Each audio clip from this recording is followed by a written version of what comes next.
Welcome Spartans to Mission Debrief. They've played every mission of the mainline Halo video games, and now they've played every mission from the rest of the games in the franchise in chronological order. Each episode they discuss their experiences and sprinkled in a little lore along the way. And if you like what you hear and would like to support the show, please visit us over on Patreon. It's patreon.com/podcast evolved, and you can also receive a free audiobook trial by visiting audibletrial.com/podcast evolved. This episode, we are debriefing Mission Debrief. So I am your special guest host this week, Aaron.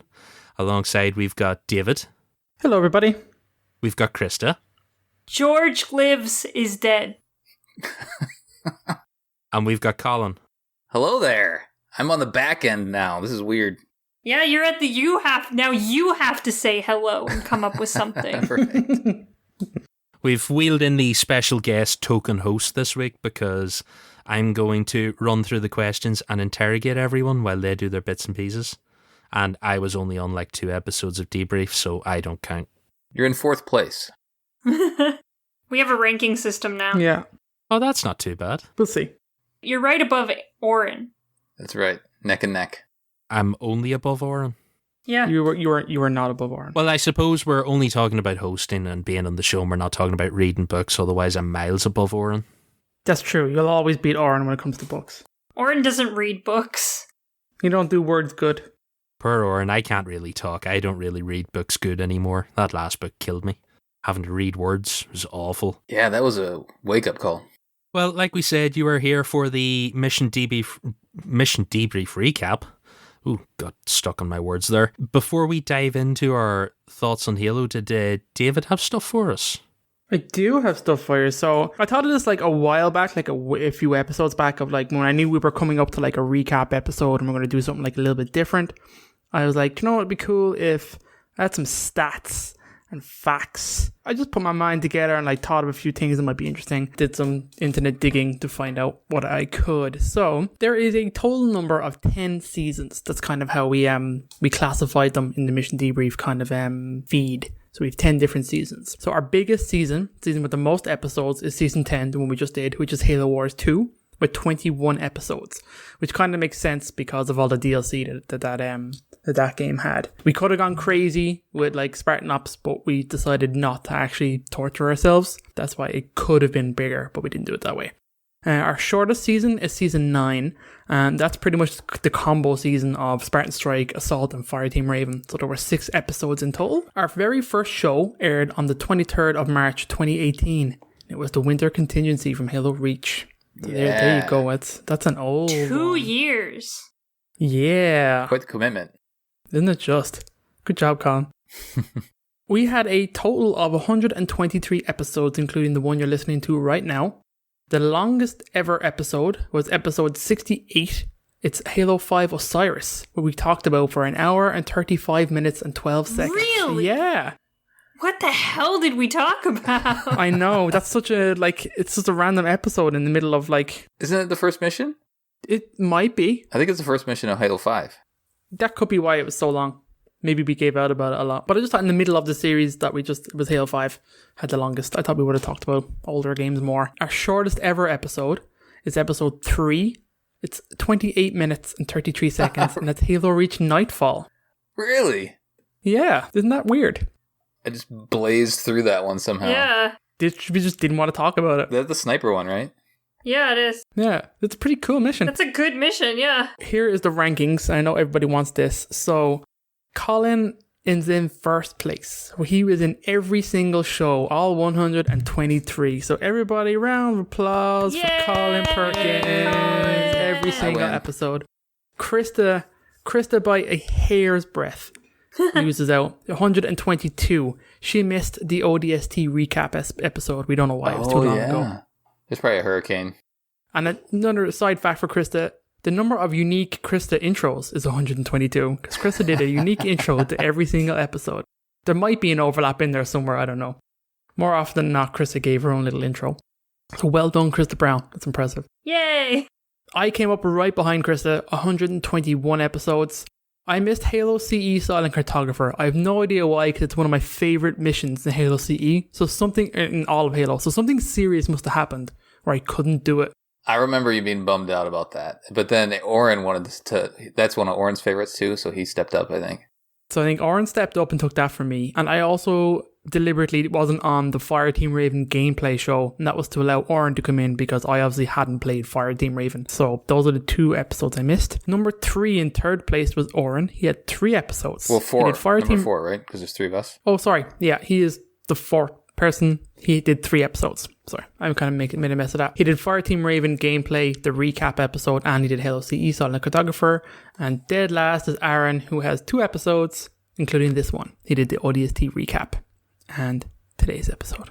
So there you go. That's all of our people that we've had. Just for if you were curious of like other stupid facts, I was just thinking of other random things to put in. MD in its total size is 4.5 gigs. That's not including this episode, so it's probably a little bit over that, let's say. Like all the audio files? Everything. Damn. All of the finished audio is 4.5 gigs. Do a supercut. Yeah, that's what 2 years of your life is, Colin. That's it. 4.5 gigs. The outro track in every episode is the overture from ODST. It's just kind of like my signature I throw on the end of every episode that I edit. For most episodes, they posted at 1:17 p.m. I don't know if anyone ever noticed that, because I don't think I ever told anybody I was doing that either. I just did it. The ones that aren't are the ones that I fucked up and were late or that I missed. No one ever appreciates the time we post episodes at. They're all either 1:17 p.m. or 3:43 p.m. religiously if we can help it. If we can get around with it. And the episode, the famous, infamous episode that I faked was Not My Watch, the DLC for Halo Wars 2. Oh my god. Some people were aware of this because we kind of said it on a live show, and Aaron was supposed to edit it out, but he didn't edit it out, and Krysta edited me that, yeah, so this is a mission that I played the wrong mission for Mission Debrief and found out like 10 minutes before the show. I was like, oh, fuck. So no time to play. We were on a deadline. So I had to go and watch a YouTube video of like a legendary speed run in like 13 minutes. That's pretty much what I did. And then he BS'd his way through the whole thing. I was shook and disgusted. That's why that was left in the final edit. I felt betrayed. You faked it so good. This is the podcast Evolve Scandal. So that's pretty much everything I had. Thought it was kind of fun. Nice. Give people some stats. It's a long haul, man. It was, man. It really, really was. This has been like 2018. That's the scary bit. And if 343 hadn't have buggered us up, you would have been just in time. People would have been able to listen to the recap episode while playing Infinite. We had it down so well. We had it to like a science. It was down to the week. We added extra episodes. We took away episodes. We took weeks off just so that we could be directly when Halo Infinite's launched in early November. It was going to be beautiful. Yeah. It's alright. You've only got like another 40 episodes of filler to make to keep it going. I have bad news for you, Aaron. Oh no. Well, Mission Debrief's going on hiatus after this. This is the goodbye episode. Are you telling me you're Georging it? We're Georging. We're going into the slip space cave. We're taking a chief nap. Big chief nap. Yeah, wake us when you need us, guys. Wake us when you need us. That's perfect. I thought you would know this because you're hosting the episode. That's the secret, Krysta. I have no clue what's going on. I just did my bit and that was it. Oh my god, you're doing a David. You're just going off the rails, not knowing what you're talking about. I did know what I was talking about because I watched the video. No, you didn't. Speaking of my bit to do for this week, I have amassed a series of questions from all of our lovely listeners. So we've trawled Twitter, Facebook, and Discord. Lots of Discord because I color-coded them and I'm now noticing there's a lot of Discord there, but they're a very chatty bunch over in Discord. They are. They're good boys, and I love them. Before we get into all those listener questions, I got a couple of little softball warm-up questions for everyone. Question number 1 for you guys. What is your first thoughts about the franchise now that we're finished? Like, what immediately jumps to mind? And do you have any new appreciation for the games now that you've just finished playing them all? We're going to go with Colin, boss man first. All right, man. So when I read this question, so I needed a preview of these questions, by the way. So I had to take some notes. I'm not good at come up with stuff off the top of my head. Colin's always prepared, always. How I need to be. So appreciation wise, like there's different games have different strengths, and there's lots of different ways to experience Halo. I mean, that's one of the main reasons I was drawn to the franchise to begin with, is because it had the extended lore and the books and the videos and the movies and all that sort of stuff. that even playing through the games, it accentuates the fact that you can, be it like we just played the RTS games. Like if you're an RTS fan and also like a military science fiction fan, there's a game for you in the Halo universe that you can play. Obviously, the first-person shooter is the biggest portion of the franchise, and there's lots of different ways to experience that, and they kind of update along the way, right? So CE is kind of graduated with the times, or Halo itself. See that it started with CE and slowly progressed. As video games themselves progressed. In some cases, Halo led the way, but they kind of adapted, and now we have Halo 5 and the different movement styles and all the different weapons and all that sort of stuff. So I think how many different ways there is to experience Halo is really something that stood out to me, and they each have done a good job of feeling like Halo. Right, so the different types of games, like we have the arcade game now, and then we have those twin stick shooters. Like they all feel like Halo. They've done a good job, whether or not you're a Bungie fan or a 343 fan, or there's the different developers, Crystal Dynamics, to the RTS games. But they all do a really good job of saying this is the universe that you love to experience. Here's a different way to play. That's a really good point, and I will also second that. That's the one of the things that stuck out is that when you moved, like, let's say, quote unquote, off brand, how well the Halo skin fitted on a twin stick shooter. And sounds like the RTS and the arcade game sounded pretty good. Like everybody came away going, that was Halo. That's impressive because like you're giving a massive franchise to strangers, essentially, to like these other parties that were making these games. I will say, I think for all its strengths, the Mission Debrief is the way we did it is a terrible way to compare the games. Because if you were asking me to compare a mission in Halo 5 to CE, I was like, I played that 2 years ago. Right. Yeah. It is very difficult from that perspective. When I look at what we've done and like all the shows, and we're like, shit, what do you take away from it? I'm like, well, man, it's a really bad way to play Halo. It is, yeah. Please don't play Halo one mission a week. Yeah, it's just not a normal way to play games. So I like the idea that now what we've got is a library, and that like you can go and play a mission of Halo and put on a mission debrief and just see how they compare. What do you think about, like, I mean, that's kind of what we designed it to do. We designed it for people to play with us, to have played the mission and then come listen to our show. Yeah, maybe we point out something you've never seen, or made a point that maybe you didn't realize, just giving you another insight to what we think of the Halo universe and the lore that's in it. I think this was a great way to go through it lore-wise, because we can really take everything with a fine-tooth comb and really pull out every little detail for you guys. That's what I love too. And as well, like, I learned so much doing this show, just even researching, or things Colin would notice and things Krysta would see, and then the links between, like, okay, this show could not have been possible without, it could have been possible, but would have been way harder to do without Halopedia. So massive shout out and thanks to those guys. I mean, we went to Chris a few times when we were looking for like deep shit that we couldn't find, and we're like, do you know this? So shout out to Chris Aiken. Absolutely. He is a living Halo Bible. He is. He's pretty damn good, and has been great for us in terms of just helping us find things to talk about in the show, or link things together, which was really fun. I'm proud of it. Like, I'm really proud of the show, how it came together. I mean, Colin's original idea, his pitch, was exactly this, and like just how it worked so well. And I'm proud of the three of us. We got together, we did it every week, more or less. We did it. We had to do a lot of switching and changing. Colin's wife probably hates me and Krysta. She doesn't even know we exist. You're just the podcast people. We're just the podcast people. God damn it, Colin. The community, I think, is a good shout out. Obviously Chris Aiken is fantastic, but to my point earlier, where if you don't like a certain type of game, or maybe one game, you weren't feeling it for one game, the community can help catch you up on the larger story. So if you are here, most likely you're on Podcast Evolve for lore, and if for some reason you're struggling on a mission, or you don't like RTS games, or the twin stick shooter you just don't have access to, you can listen to this show or watch videos, or just there's so much community content out there about the lore and about gameplay, all that sort of stuff, that you can experience it that way as well. And that's one of the cool things about the Halo community.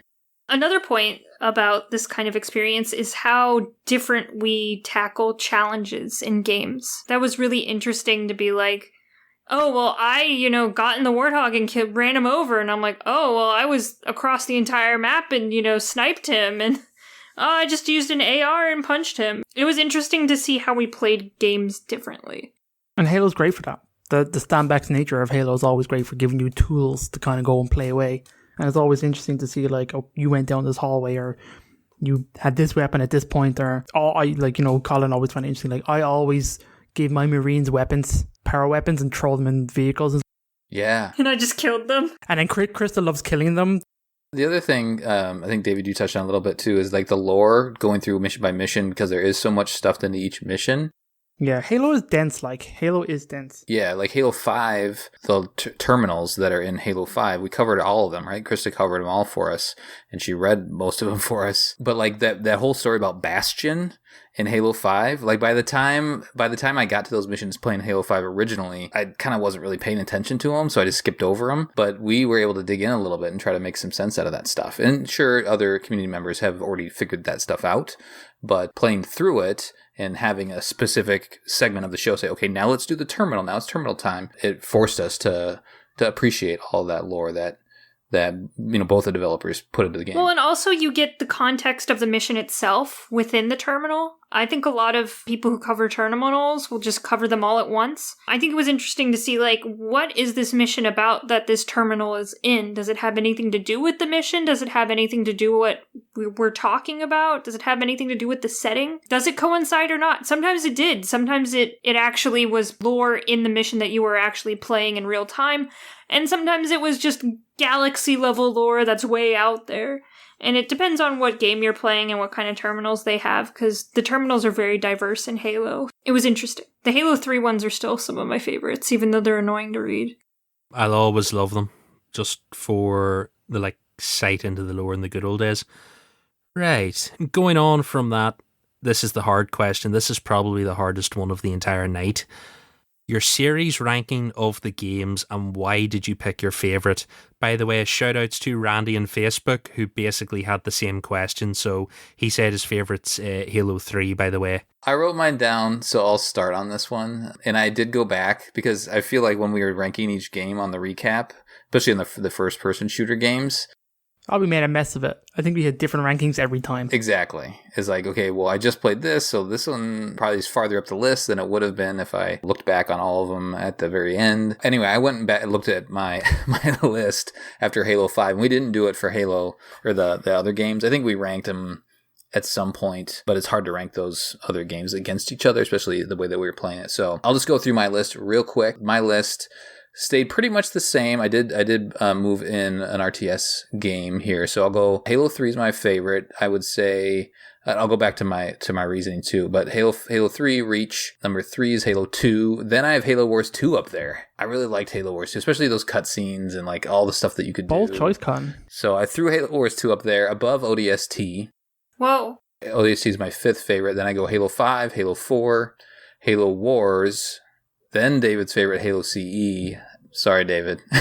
It's so low, Colin. But they're all good. That's the hard thing. Like Halo, it's Halo, and we all are fans. But if you have to rank them, so Halo CE, then I have Spartan Assault, Fireteam Raven, and then Spartan Strike at the very bottom for me. Halo 3 is probably my favorite. One, you know, there's the nostalgia factor. It was really the first Halo that I kind of experienced in the moment, you know, during release and sort of stuff like that. It wasn't the game that really hooked me into the franchise and the lore and stuff like that. Then going back and, you know, just the epic moments in that and revisiting it does start slower than I remember, but like the back end of that game is so good. You know, where they kind of leave the universe off. Here you go. Here's the handoff to whoever's going to do Halo next. I thought they did a really good job of wrapping up the story, wrapping in all of the elements, the story elements that they had been telling in the other games. The gameplay had advanced to a point where it's just super enjoyable. So that's my favorite. A lot of nostalgia there, but I feel like it is a really good package. Right. Who wants to go next?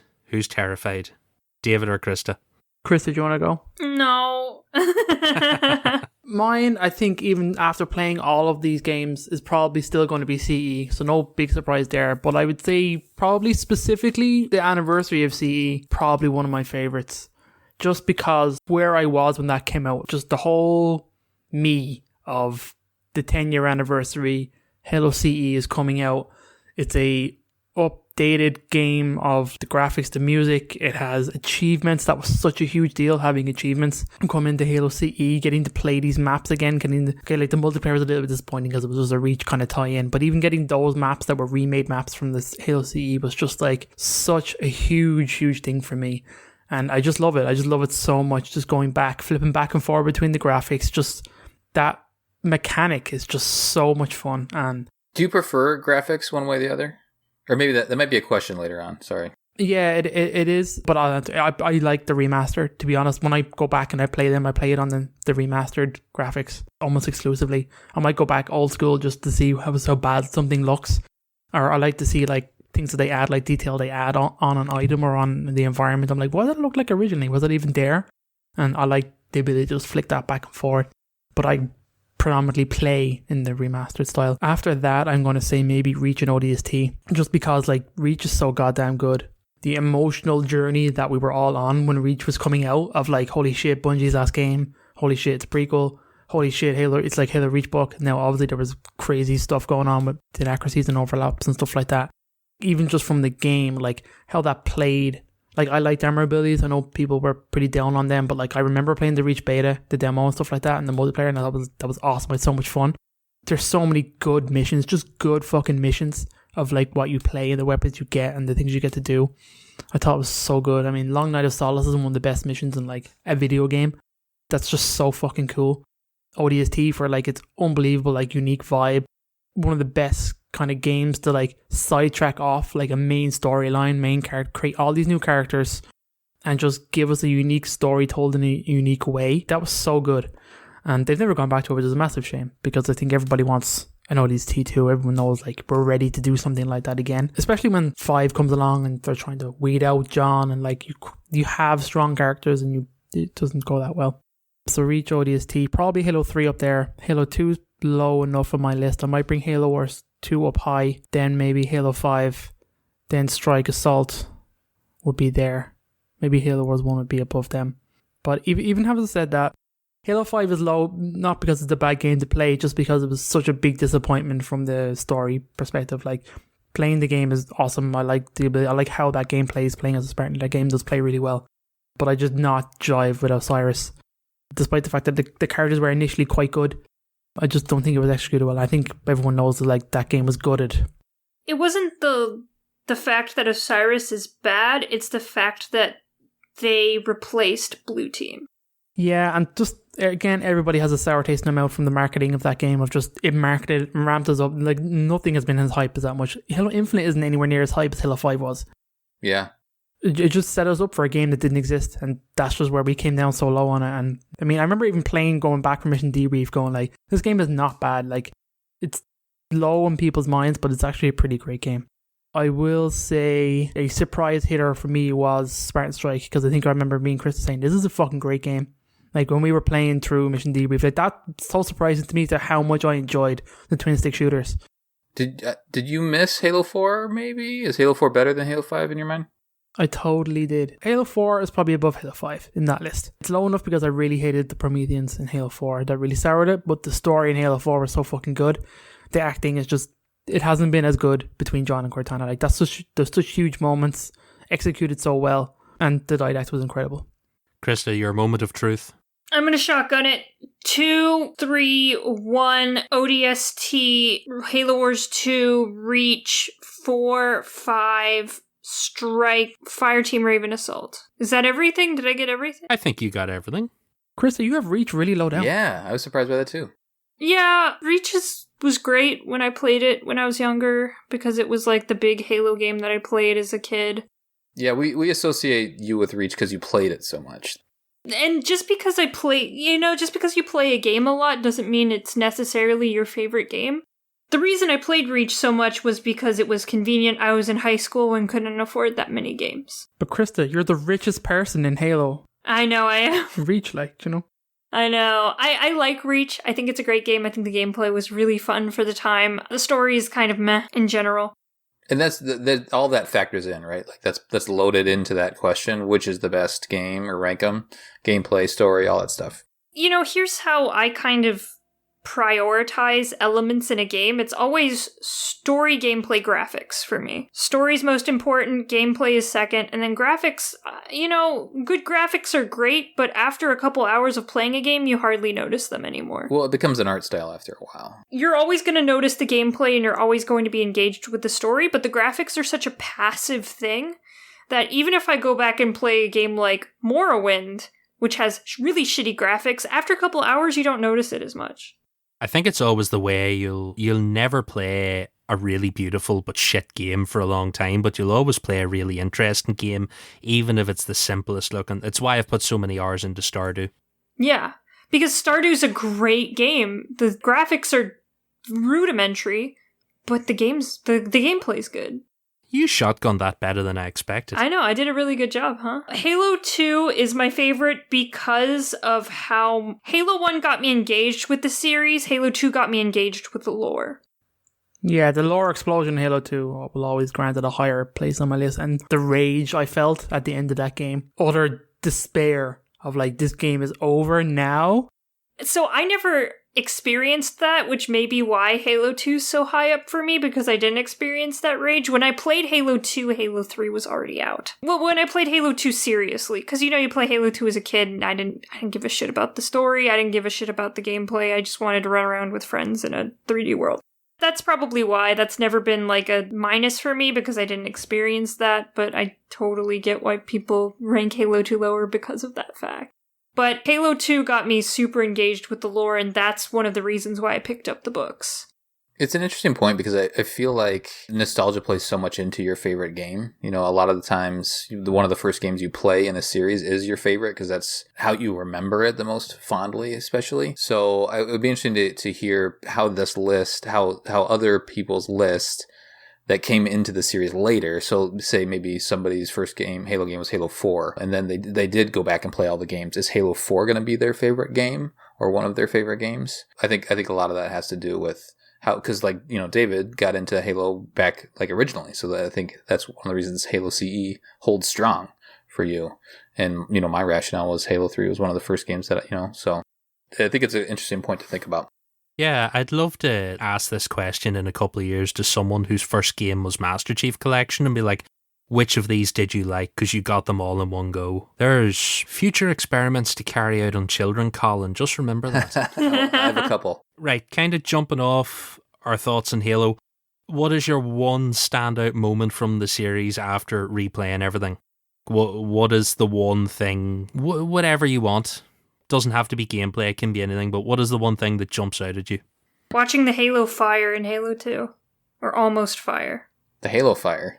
Oh, the Halo ring fire. Oh, okay. Yeah. When the Halo almost fired in Halo 2. I went to the same place as Colin, don't worry. I was like, when was there a fire in Halo 2? No. I mean, there was a fire in some of those Flood episodes where everything was broken and shit. I'm kind of hanging up on a few things. The John Locke fight, that was hella fun, that episode. I remember really looking forward to talking to you guys about that episode. I'm wondering what we think, because I think I remember even Halo 5, let's say it had been a long time before I had played that campaign, and I knew we were doing Mission Debrief, so I deliberately didn't play Halo until it was for Mission Debrief. You didn't play it for like a year, didn't you? Yeah, something like that. And I was like, well, it's coming up, so I just won't play it. But geez, it was probably the sleeper hit of like Spartan Strike and Assault being like way more fun than I thought. Like, we were really dragging our heels thinking, oh my god, we have to play these twin stick shooters. I have to buy this game on Microsoft's store and install it on my laptop and figure out how the controller works with it. Oh my god. And it was like, this is really fun. Like, it was really good fun. That was kind of a sleeper hit, I'd say. Playing Spartan Ops and crying the entire time because I hated everything. It was fun when we played together, Krysta.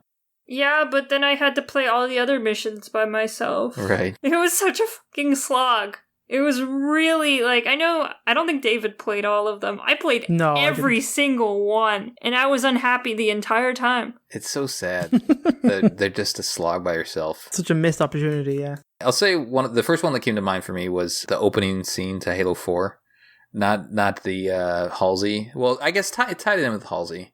Halsey, and then when Cortana says, "Wake up, John, I need you." Like, that still gives me chills every time I play that. That's one of my favorite moments. It was an amazing way to kind of bookmark the end of Halo 3 and the beginning of Halo 4. It's perfect. They did a really good job with that. And then probably talked about it during the episode quite a bit, but Isabel and Jerome, like just taking down that enduring conviction in Halo Wars 2 is so good. Like all those cutscenes are gorgeous, but I love that cutscene so much. Isabel and Jerome might be my favorite like character pairing out of the whole series now. Yeah. God. There's a great potential there for more stories to be told. All of the Blur cutscenes in Halo 2 are just spectacular. Like, Gravemind looks fantastic. He looks so good. Like, when we found out that it was going to be remastered, I think that's the cutscene everybody was like, oh, I have to see that. And it's just phenomenal. That and the Cairo Station one. Yes. That's a huge one, obviously, because that was the big seller of that game. Do you know what I mean? Was the trailer of giving the Covenant back their realm. So that's just an iconic moment for Halo in general. I'll give a shout out to a memorable moment was playing Halo in the arcade. Oh, yeah, I wish I could have done that, but COVID happened. Yeah, tell me about it, Colin. I played it at Outpost Discovery, but we could only play one round.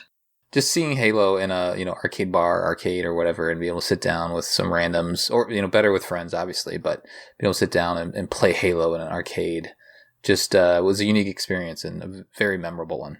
Ooh, you have to matchmake in IRL, Colin? You have to talk to people? Ugh, no. You have to touch a machine that's been touched by other people? That sounds so gross now, doesn't it? We don't do that anymore. No, that's all dead. None of that. Yeah. One last small question before we jump into the community ones. I suppose David's technically answered this with biggest surprise from the replay. I'd say the fact that you enjoyed the twin stick shooters was probably my biggest surprise. That's one of mine, too. The fact that David bullshitted through an entire episode without playing the mission, that was surprising. That's probably most other people's biggest surprise. David's biggest lie.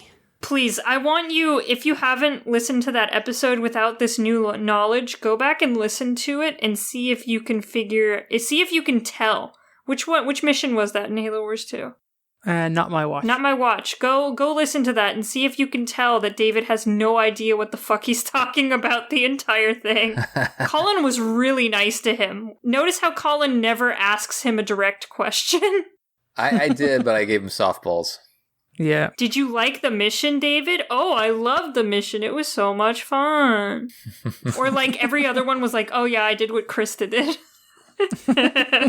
Biggest surprise for me was going through it, like from a story standpoint, there's so much story packed in there. Going through again, just you learn something new again and again and again. So I think that's one of the biggest things. Like I thought I knew a lot about the story, but there's always something new to pick up on and put into place and just to learn about the franchise and the larger story. And there's so many theories along the way too, right? It's nice being able to play it this way because, well, we had already played through all the games and knew so much about the story. So we knew a lot of the answers that were left hanging on the other games. It's just nice to have that full breadth of lore knowledge now, and you can more hyper analyze it as to, okay, well, this is what they were setting up, and now, now here's how they answer it, and why did they answer it that way? Because they wanted to do X, Y, and Z. Krysta, you got anything else, or are we? I think we're good. I think we got it. We will dive into community questions. Thank you very much to everyone that reached out on all of our different places, because sometimes when you ask for community feedback, it can be a bit quiet. So I am super happy that we've got more than 5 questions. That was like my panic was, fuck, how many am I going to have to think of here to pad this show out? But we did all right.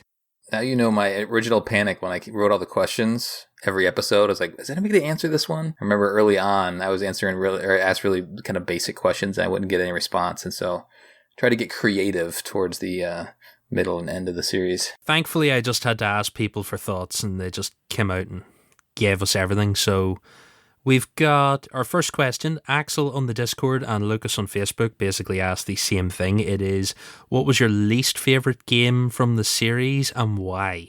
David, you've got an answer down here first. Yeah, I kind of, off the cuff, I was like, yeah, Fireteam Raven, because the bastards won't let me play it. But my least favourite, it's weird, looking at them all now, it might be Halo 5. And that's just because, like I explained before, where like the hype train for that game was insane. It got me so deep in my soul, where I was like, oh my god, this is fucking incredible. Everything that happened around that, like we were involved a little bit in the launch things.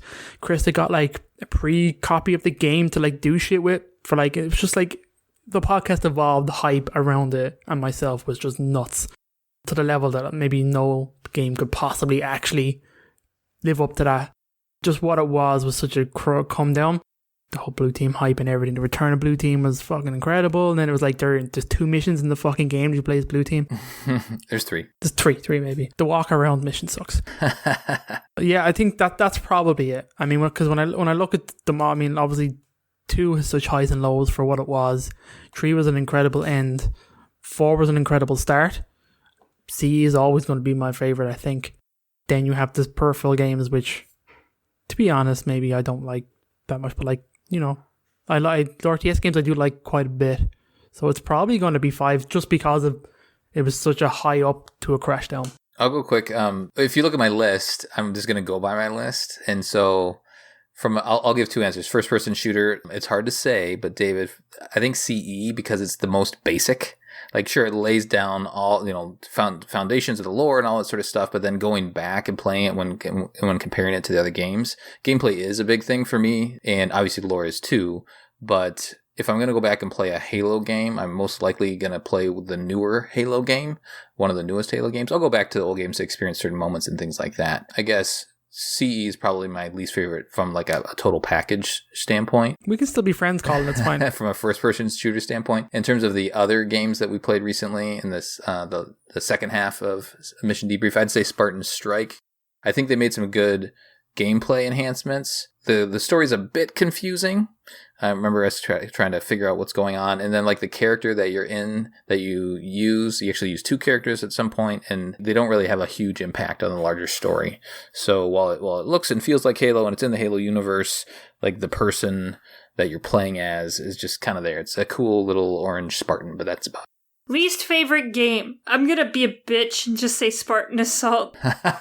No, Palmer. Yeah, die Palmer. Bye-bye. God, could we not have a better female character? Yeah, I'm just gonna say that. Just because, like, if I think about would I rather play this game or this game or this game or this game, if Spartan Assault came between any games, I would rather play the other Halo game that's listed. So yeah, that one. The next question's along a similar lines. It's from Festive FBI over on Discord. Which mission do you think had the hardest encounter? The library. I don't think the library's that hard. The library has never-ending flood. If you take it slow, though, it's not that bad. And just clear up all the flood. And if you're playing on original graphics and have no idea where you're going and there's never-ending flood constantly coming at you while you're trying to figure out what way to go, it's not fun. What about Cortana, though? Cortana doesn't have never-ending flood. But it's like confusing and you're wandering around and... It's not as confusing as the library. And I will tell you why. Because the library all looks the same, and it has multiple, like, dead ends that you can go down and then, like, circle around and you're back in the same place. I won't lie to you. Library is like muscle memory to me now. I just don't get lost. I know exactly where I'm going. So I don't hate it because of that. And I probably would say Cortana because it's the one that I have the most memories of playing on Legendary and hating the most. It is probably Cortana. I mean, and Halo 2 overall is a very tough game on Legendary. See, I've tortured myself by playing Cortana and the library on Legendary multiple times, and I feel like I'm more proficient at Cortana than I am at the library. Really? That's interesting. I'm going to throw out the breaking on Halo 5. That's the one where you fight the 3 wardens at the very end. Oh, fuck that. Oh, yeah, shit. Fuck yeah. that. That's terrible, especially with the AI, your AI partners and stuff. And it's funny, they had to patch it to make it easier. Do you know what I mean? That tells you it all. Like, good shout out, Colin. I know no one cares on my opinion because I didn't do all these episodes, but I'm just going to throw out Keys because Keys has some unlimited flood spawns and they're the worst. That lake with the hunters is awful. Anything that has unlimited flood. That one is pretty miserable as well, but I figured out how to cheat it and just cheat into the Keys room at the very beginning of the level, so... You were telling me about that. It's legit strategy, Krysta. It's legit. Well, like, they show you Keys at the very beginning of the level, so I just cut through right to the Keys room. That's smart. This next one, David kind of touched on it earlier. Lucas on Facebook wants to know, which mission in particular were you most excited to talk about? Oh, maybe I answered this wrong question. You were kind of talking about the lock fight, I think, earlier. Yeah, I think that was... I was really excited to talk about the lock fight. I can't remember what mission that even is at the end in the middle of Halo 5. I think it's Meridian, isn't it?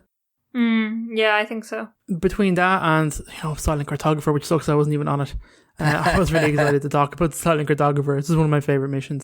For me, and I refresh my memory on this, ODST, NMPD HQ, where you're on the rooftops, and then you have that rad encounter at the very end, where you have those missile launchers, and the whole team finally comes back together. And yeah, that's a cool mission. I remember that one really stands out when I look back at ODST for me, and then being able to talk with you guys about it, I thought was a lot of fun. I think for me, Long Night of Solace from Halo Reach, I was really excited to talk about when we started the series, because it was the first space Halo mission that we got.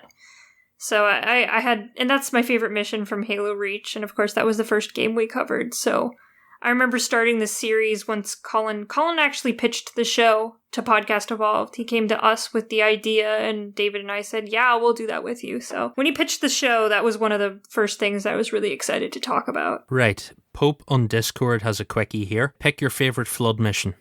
Oh, favorite Flood. Gravemind from Halo 2.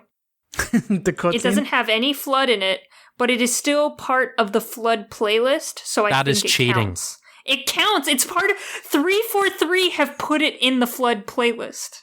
That's a disgrace that's in there. I want to have words with someone.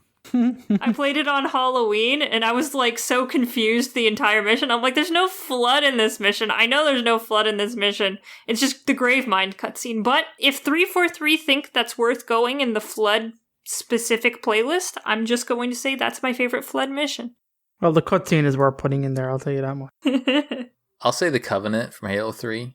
That's one of the best missions in Halo to begin with. There's no Flood in that. Yeah, that's one where the Flood flips on you.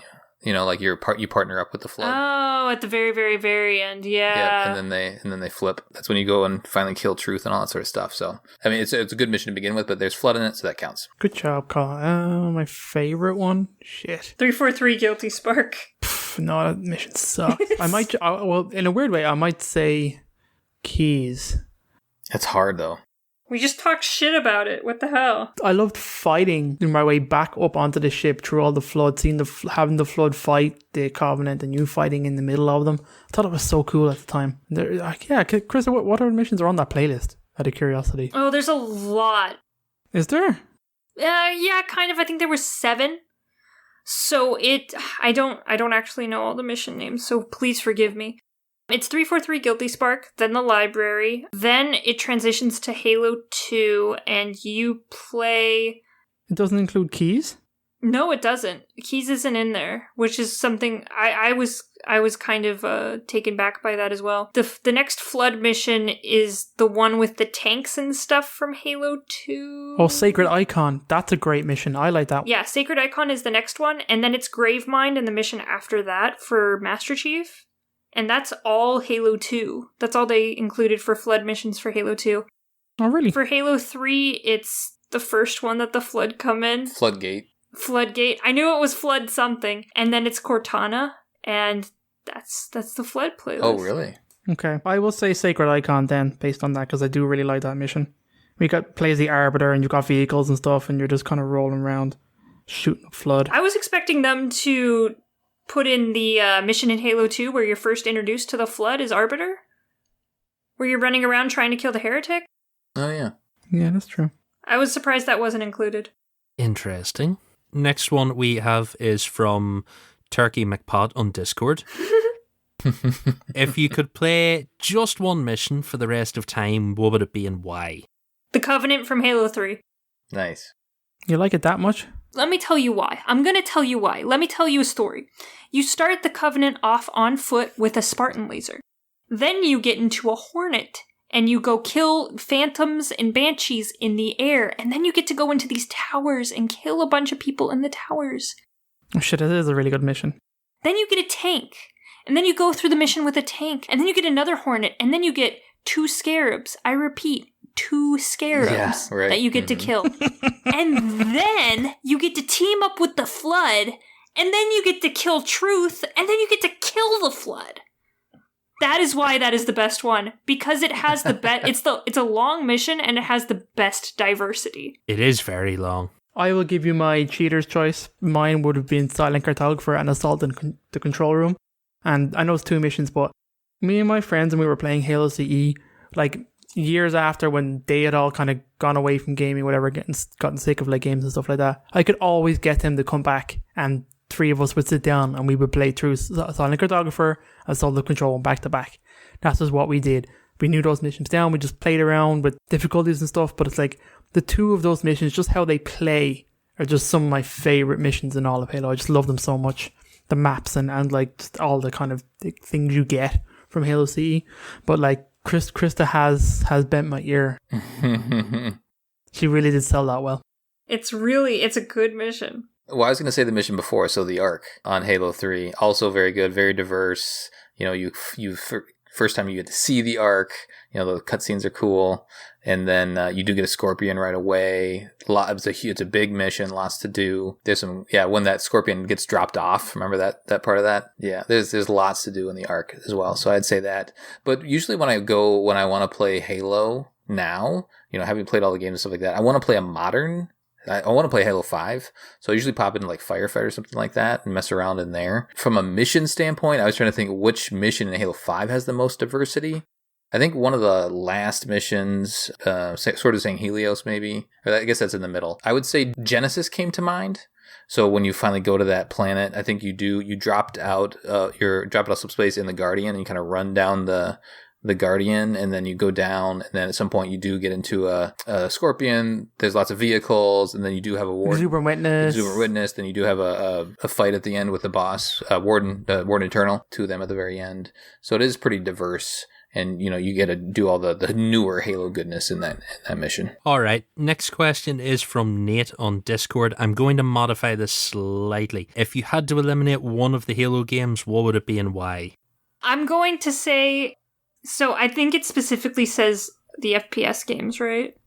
He did say which of the FPS and which of the others, but rather than having to pick 2 different games... I'm going to pick the 2 different ones, actually. Ooh. So for the FPS games, I'm going to choose Halo 5 because I think it could be redone and done a lot better.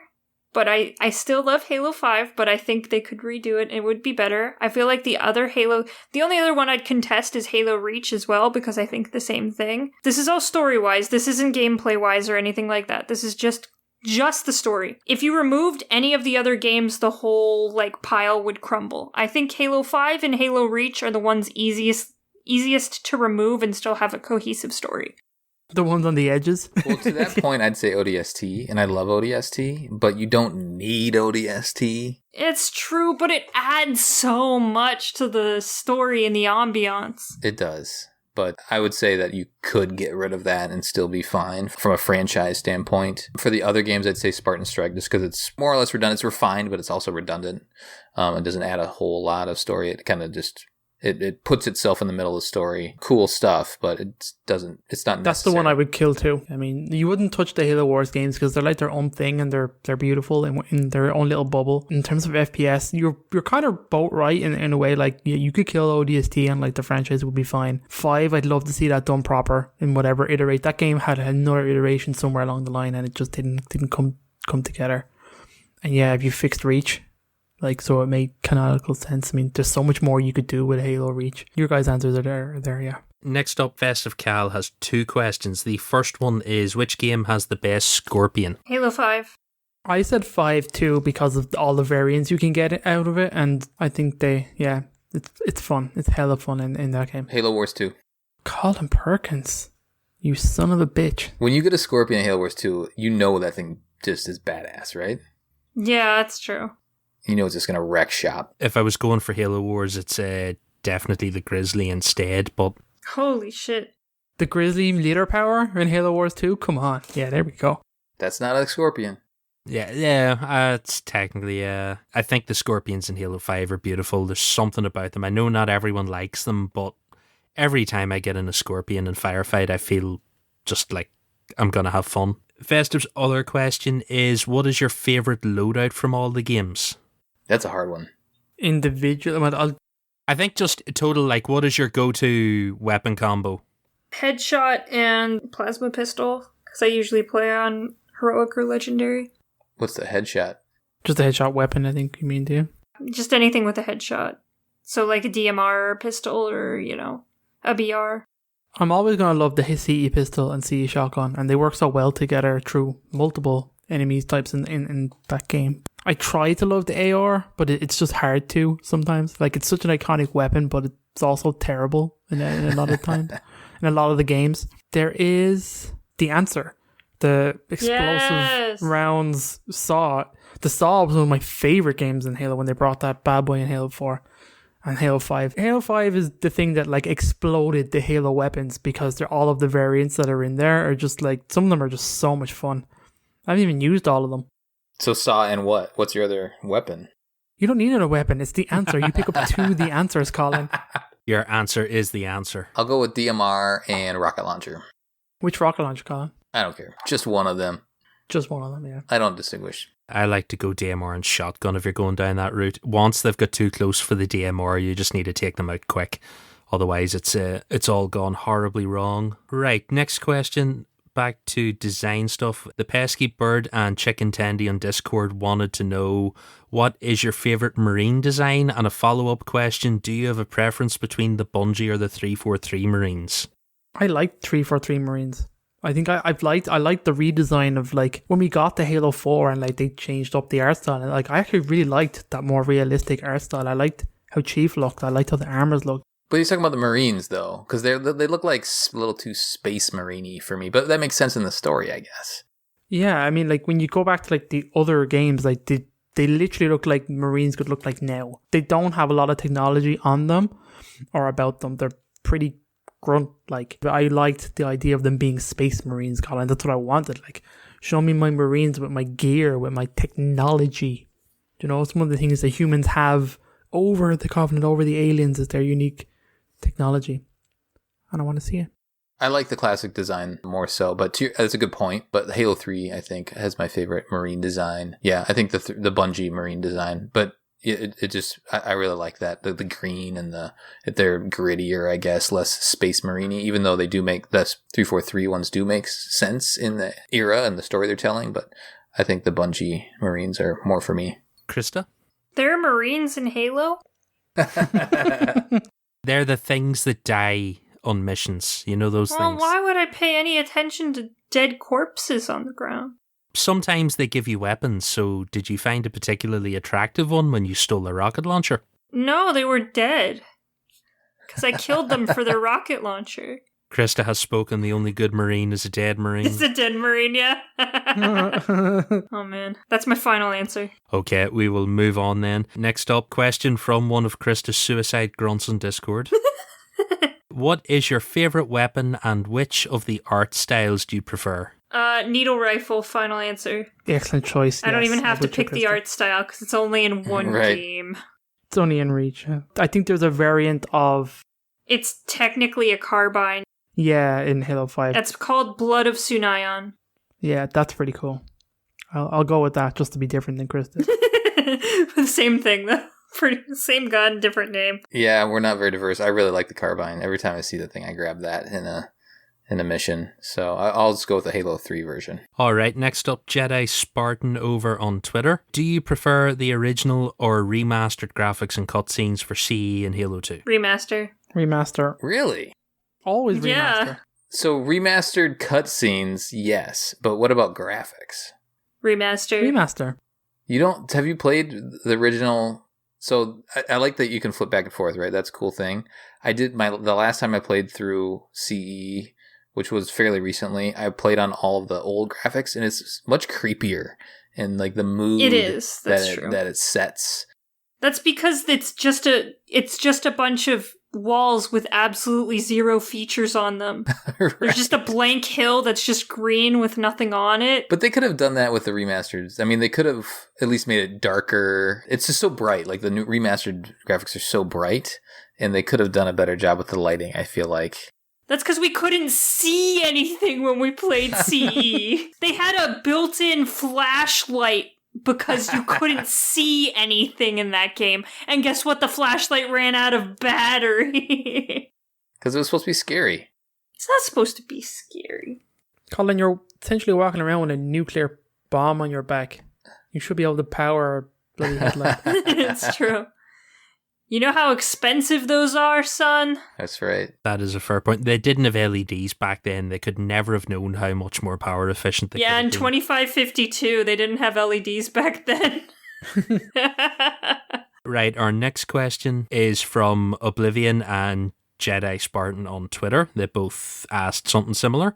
Favorite cutscene from the series? And David has put 2 down, but I'm going to force you to pick one. Choose between your children, David. Damn you. I actually put 3 down, but like, I'm also thinking of a 4th one, but I know the guys will pick one anyway. So probably because it's one of the most recent ones, it's probably just going to be watching Din Djarin convict. Like that cutscene. It's so good. It's really good.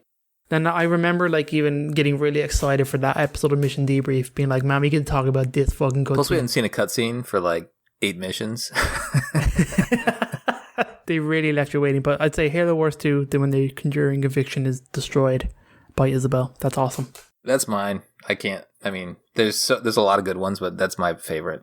You guys are lame. You can't even think of a different cutscene. I got one for you, and you guys are going to go, oh, that is a good cutscene. At the end of the Covenant, when you find out that the Ark makes Halos. Huh? Oh, yes, when you birth the Halo.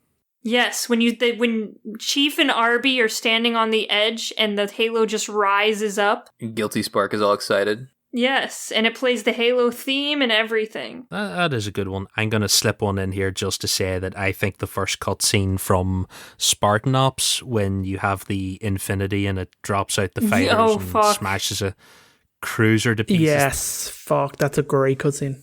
From the very beginning, even when you're having just the banter between the Spartans on the way up to the ship and all, that's all very good. Spartan Up cutscenes are good. Yeah, that is very good.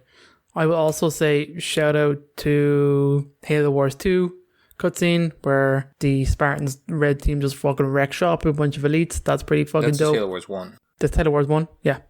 The end kind of seeing that. And also shout out to giving Colin back their bomb. Halo Wars 2.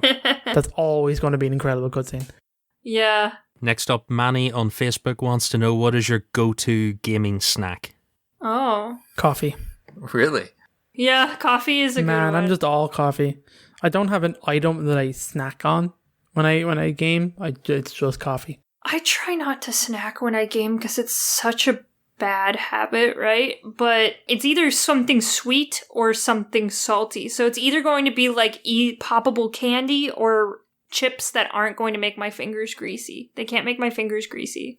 Cheez-It, for a while it was Cheez-Its. I ate a lot of Cheez-Its while gaming. They don't make your fingers greasy. They're cheesy and delicious. They're great. Highly recommend Cheez-Its.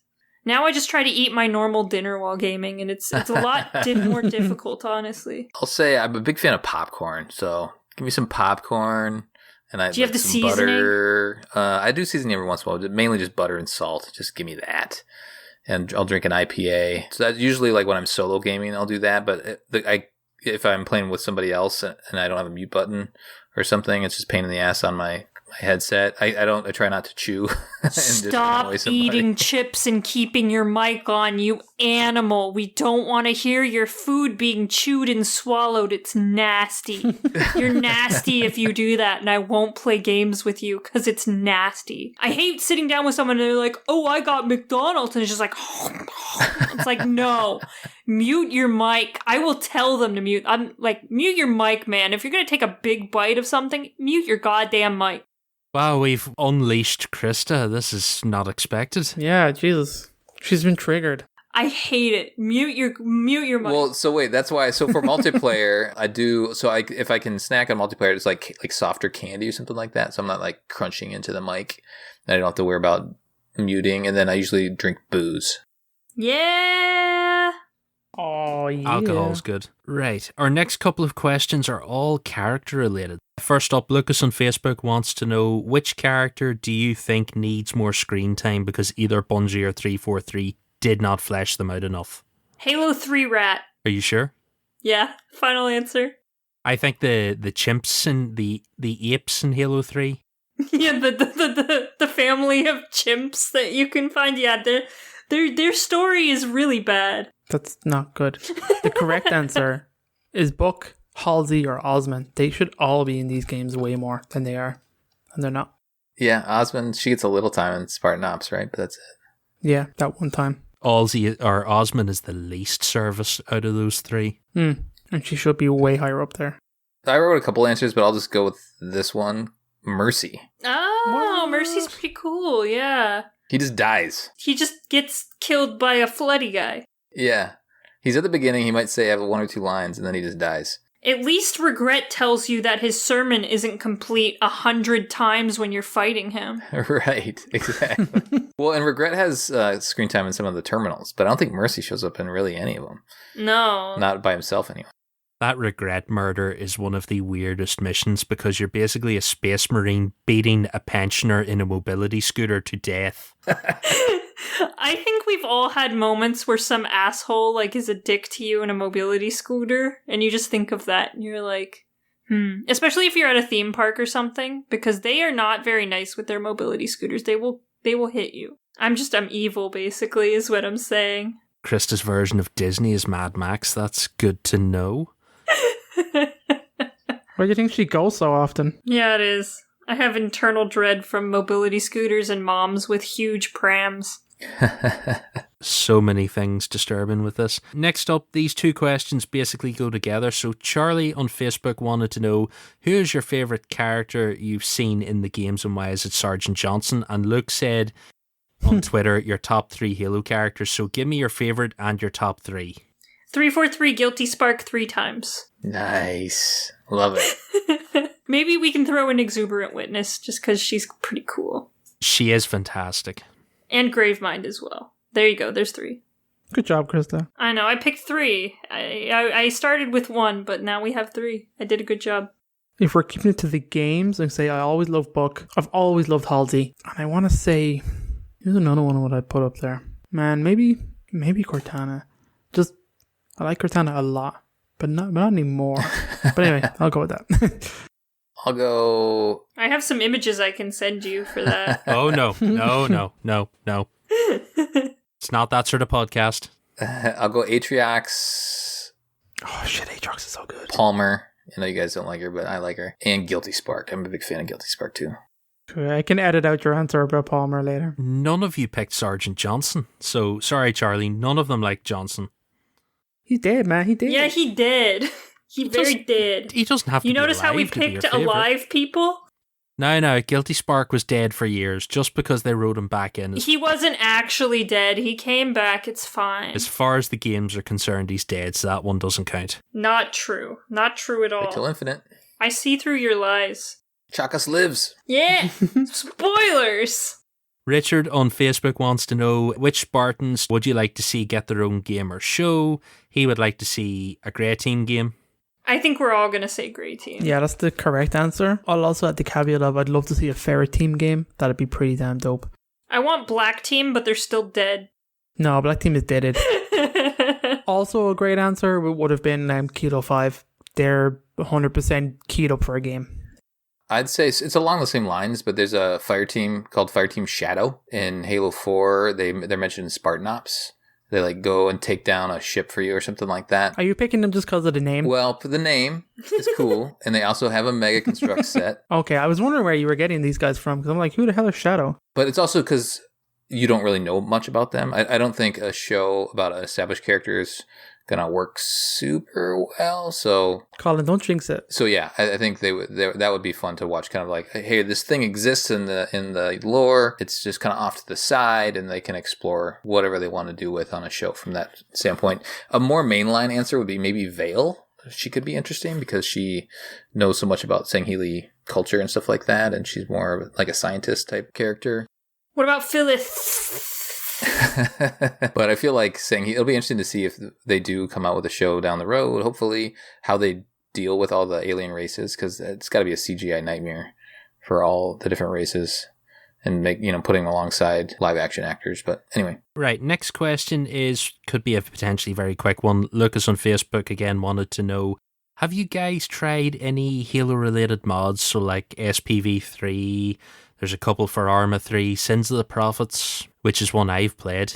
Have you guys dabbled at all in any mod-related Halo stuff? No.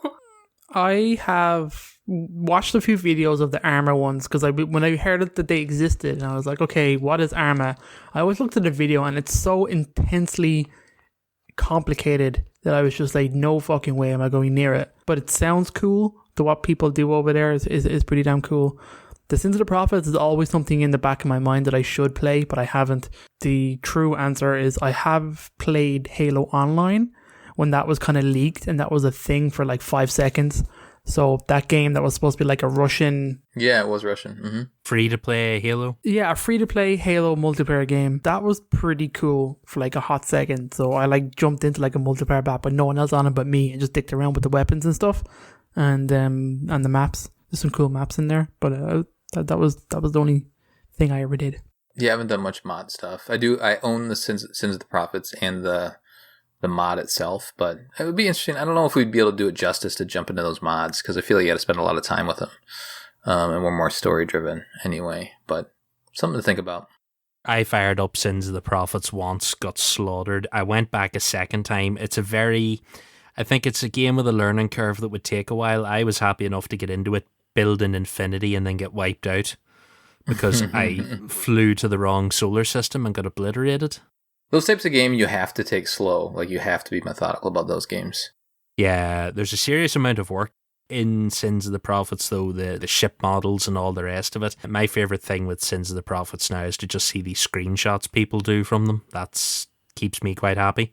Space battles is cool in Halo, but like to conduct a real space battle the way that they're probably supposed to be conducted probably isn't that exciting. True. It's a lot of maths. Yeah, Flawless Cowboy on Discord wants to know, after your playthrough, who is your favourite Covenant species? Grunts. Elites. Mine's still on Elites. Grunts is a good answer, though.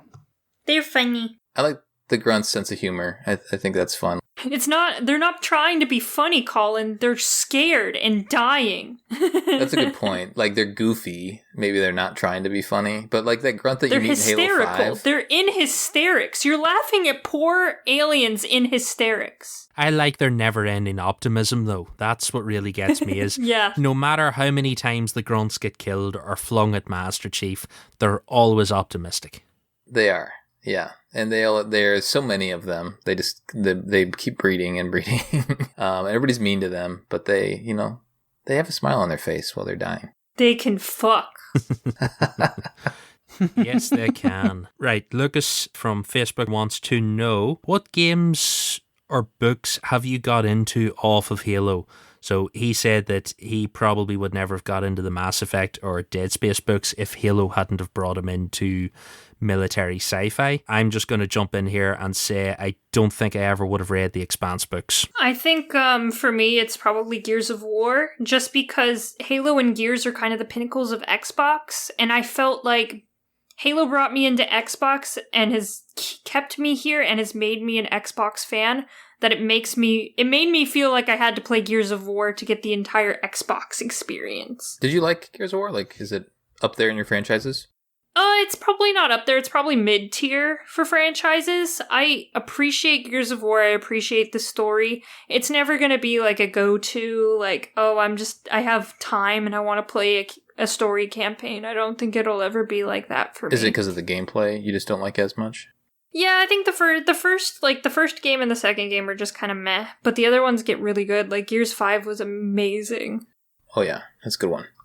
I'd say Gears also, and then who is it? Lucas? He mentions Dead Space. That's another one that is kind of in that same vein. And then BattleTech. I haven't dove too much into BattleTech. I don't know if you guys are familiar with that franchise. It's an old franchise, but they have a modern strategy game, and they have a bunch of books that I want to get into eventually. Did anyone go back and play Oni because of Bungie? No, I haven't. I never did that, Oni or Marathon.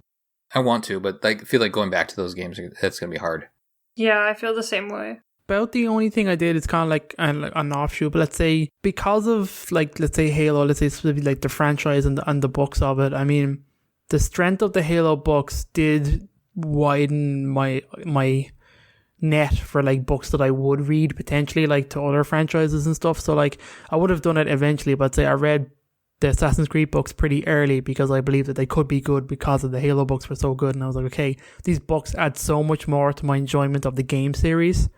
I will get the like Assassin's Creed books, and they far and away blew my mind and how they're structured and stuff. And I have dabbled a few in the Mass Effect books, but I didn't take to them as well or as much. I don't think there is as many of them either, but like there's a prequel book that's pretty good to the first Mass Effect that tells like Anders' story and his like mission with Saren and like why he didn't become a Spectre in the end. Like that's a very interesting story, and it, you know, it's an interesting part of the Mass Effect kind of lore. So that's kind of my answer. I will also give a shout out to the Gears of War books. They are much better than they have any right to be for a franchise that is about steroid meathead soldiers with chainsaw guns.